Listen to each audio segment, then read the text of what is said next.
A new memorial was unveiled in the small North Louisiana town of Colfax. It marks a racial massacre that occurred there in the 1870s. Dave McNamara has the story in the heart of Louisiana.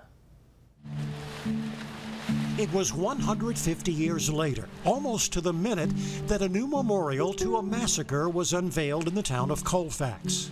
Those killings by white supremacists in 1873 left nearly 100 black citizens dead.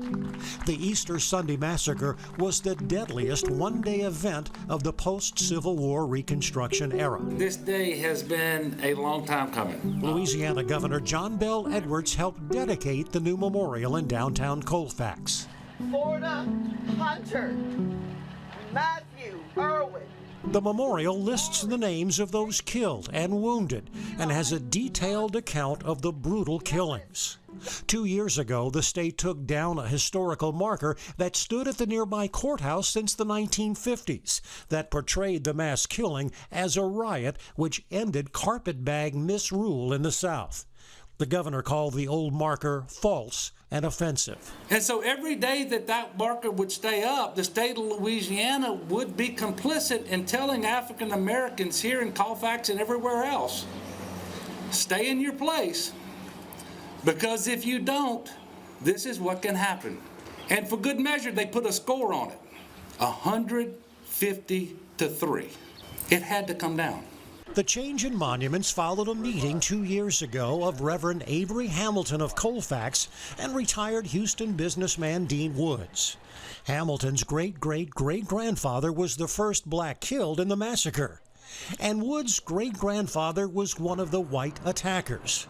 They were able to raise the $65,000 needed to erect the new memorial. Once you realize that your great-grandfather had been involved in this massacre, it took you all to come to grips with that. This means a lot to me that we were able to not rectify what the men did back in 1873, but at least correct the history and hopefully educate a lot of people of what really happened 150 years ago. I was determined that their names would be carved in stone and people are going to know that they lived, their lives mattered. Descendants of both the white perpetrators and black victims of Colfax were here. Well, he was wounded.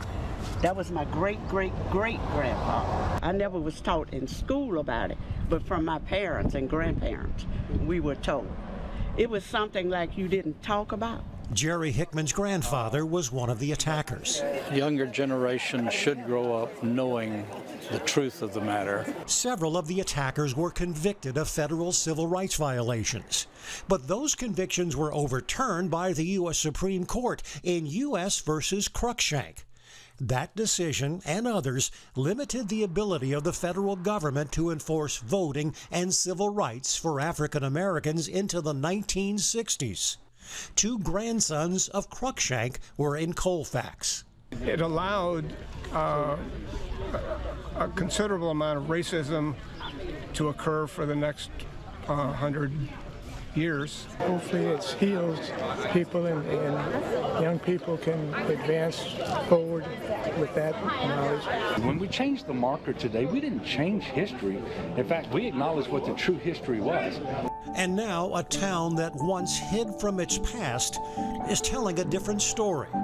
The real story of its darkest day 150 years ago. With the heart of Louisiana, Dave McNamara, WAFB 9 News.